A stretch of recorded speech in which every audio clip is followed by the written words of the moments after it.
you very much. We've got Barry as well. Hi, Barry. Hello, William. Go ahead, Barry. I'm just making the point that the bit rich Francis Nolan coming on playing the Christian card, trying to slap the Orange Order with the being Christian card. As an Orangeman, why do you call it a Christian card? The Orange Order is a Christian organisation. It is a Christian organisation. So it's reasonable that she should ask them about their own principles, isn't it? Yes, that's quite fine, but you should ask both sides. And the point I'm making is, as an Orangeman, 300 of our brethren were murdered by the IRA, which are Roman Catholics, which they are perceived to be Christian. I never hear her saying much down through the year to that. We met with her last year. We had a victims walk go through a Catholic area, and she was very one-sided there too. I'm not impressed by her speech at all. So she's saying dialogue worked in places like Derry, Londonderry. It's worked in other places. Why can't it work here? Was it dialogue or rolling over? Well, it's the nature of compromise in all of these things that you can't get everything you want. You have to compromise a bit. Absolutely. Yes, I understand that. I have to give and take a bit on both sides, but I just Francis thinks she's been a wee bit patronising this morning and the Christian Alliance thing. Well, I'm trying to understand your point here, because the Orange Order, unlike other groups there, claims to be an historic Protestant Christian organisation. Yes. And she knows the Orange tradition. She's steeped in the Orange tradition. And she's saying, as one Orangeman said at the top of this programme, that the Belfast Orange Order could learn a lesson from their own principles, to talk to your neighbours, to love your enemies, to turn the other cheek. Yes, I understand. That's reasonable, isn't it? If you claim to be a Christian organisation, you're inviting people to say, well, are you? Are you following the principles of Christianity? That may be, but as Christians you also stand for your own Christian principles and stand firm. And you're a member of the Orange Order? Yep. And you're a Christian?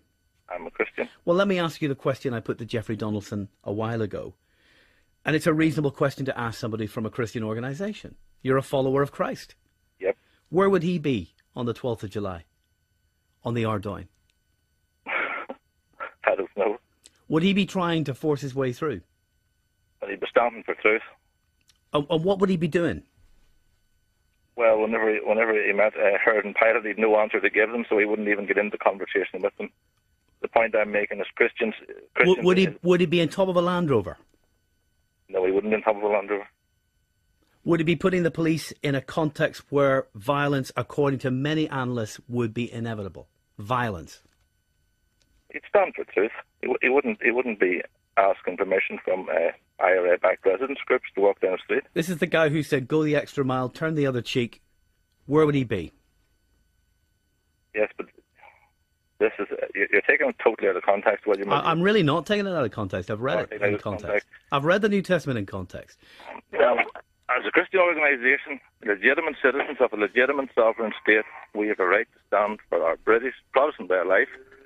And that means standing up sometimes. It doesn't mean roll over. It doesn't mean ask permission. It doesn't mean talk to everybody and bow the knee to everybody. Sometimes you just stand up. Stand up. We've bowed down for too long. Wait, the shot us, we bowed down. Barry, thank you very much. 08459 555 678. We'll take your calls and your lots of texts. Lots of people calling, incidentally, wanting to support Francis Nolan on what she said on the programme today. Quite a few Orange people texting to say they agree with the Orangeman at the top of the programme about the difference between the Orange Order's approach in different parts of Northern Ireland. He said they'd lost the plot. He's changing from a Belfast lodge to a rural lodge because he says they've lost the plot. What do you think? Some of your texts. Gary, that's a main road. You should be ashamed of yourself, Orange Order. Should not have to ask anyone to walk up that road. They don't own it.